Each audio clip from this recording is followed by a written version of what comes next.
ಈ ಒಂದು 1975 ಈ ಒಂದು ತುರ್ತು ಪರಿಸ್ಥಿತಿ 77ರವರೆಗೆ ಬರುತ್ತಿರುವಂಥ 21 ತಿಂಗಳಲ್ಲಿ ಇಡೀ ದೇಶ ಸ್ತಬ್ಧ ಹೋಗಿತ್ತು. ಮಾತಾಡುವಂಥ ಶಕ್ತಿ ಉಳಿದಿರಲಿಲ್ಲ. ಇಂದಿರಾಜಿಯವ್ರ ವಿರೋಧವಾಗಿ ಮಾತಾಡೋರೆಲ್ಲ ಜೈಲು ಸೇರಿದ್ದು, ಜೈಲು ಪಾಲಾಗಿದ್ದರು. ಆ ಸಂದರ್ಭದಲ್ಲೆಲ್ಲ ಅನೇಕ ನಾಯಕರು ಹುಟ್ಟುಕೊಂಡಿದ್ದರು ಅನ್ನೋದು ಅಷ್ಟೇ ಸತ್ಯದ. ಇವತ್ತು ನಮ್ಮ ಎಲ್ ಕೆ ಆದ್ವಾನಿಯವರು ಇರ್ಬೋದು, ವಾಜಪೇಯಿ ಅವರು ಇರ್ಬೋದು, ಜೊತೆಗೆ ನಮ್ಮ ಏನಪ್ಪ ಅನೇಕ ಈಗ ನಮ್ಮ ನಡುವೆ ಇಲ್ಲ ಅವರೆಲ್ಲ.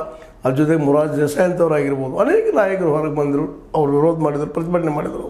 ಅದೇ ಕಾಲಕ್ಕೆ ಇಂದಿರಾಜಿ ಅವರ ಆಡಳಿತ ವಿರೋಧವಾಗಿ ದೊಡ್ಡ ಒಂದು ಅರಿವು ಅವತ್ತಿತ್ತು ಅನ್ನೋದು ಅಷ್ಟೇ ಸತ್ಯದ. ಈ ಎಲ್ಲ ಹಿನ್ನೆಲೆ ಅವರ ಒಂದು ದಮನಕಾರಿ ನೀತಿಯಿಂದಾಗಿ ಮತ್ತು ಇಂದಿರಾಜಿ ಅವರಲ್ಲಿ ಇರುತ್ತಿರೋ ದಮನಕಾರಿ ನೀತಿ ಕಾರಣ ಏನು ಅನ್ನೋದು ಬಿಡಿಸಿ ಹೇಳಬೇಕಾಗಿಲ್ಲ. ತಾನು ತನ್ನ ನಂತರ ತನ್ನ ಮಕ್ಕಳು, ತನ್ನ ಮೊಮ್ಮಕ್ಕಳು ಬರಬೇಕು ಅನ್ನೋಂಥ ಪರಿವಾರವಾದನ್ನು ಬೆಳೆಸಿದ ಹೆಣ್ಮಗಳೇ ಅವರು. ಅದನ್ನು ನಾವು ಎಂದೂ ಮರೀಲಿಕ್ಕೆ ಸಾಧ್ಯ ಇಲ್ಲ. ಹೌದು, ನಮಗೆ ಒಳ್ಳೆಯ ಕೆಲಸಗಳನ್ನು ಮಾಡಿದ್ದಾರೆ, ಅದನ್ನು ನೆನಪಿಸ್ಬೇಕಾಗಿದೆ. ಬ್ಯಾಂಕ್ಗಳ ರಾಷ್ಟ್ರೀಕರಣ ಮಾಡಿದರು, ಒಳ್ಳೆಯ ಕೆಲಸಗಳನ್ನು ಮಾಡಿದರು ಅನೇಕರಿಗೆ. ಮತ್ತು ಗೇಣಿ ಪದ್ಧತಿಯನ್ನು ಕಿತ್ತಾಕಿ ಎಲ್ಲ ರೈತರಿಗೂ ಅವ್ರ ಉಳುವವನೇ ಭೂಮಿ ಒಡೆಯ ಅನ್ನುವಂಥ ಒಂದು ದೊಡ್ಡದಂಥ ಕೆಲಸವನ್ನು ಮಾಡಿದರು.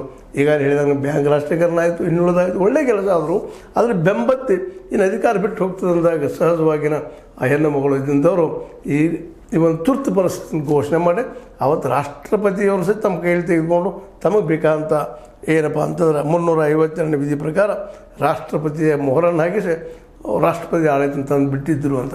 ಆ 21 ತಿಂಗಳಲ್ಲಿ ಸಾಕಷ್ಟು ಎಲ್ಲ ಲೀಡರ್ಗಳನ್ನು ಜೈಲಿಗೆ ಇಟ್ಟಿದ್ದರು. ಅಲ್ಲಿ ಕೆಲವೊಂದಿಷ್ಟು ಅದೇ ಸಂದರ್ಭದಲ್ಲಿ JP ಅವರಿಗೆ ಅವ್ರ ಕಿಡ್ನಿ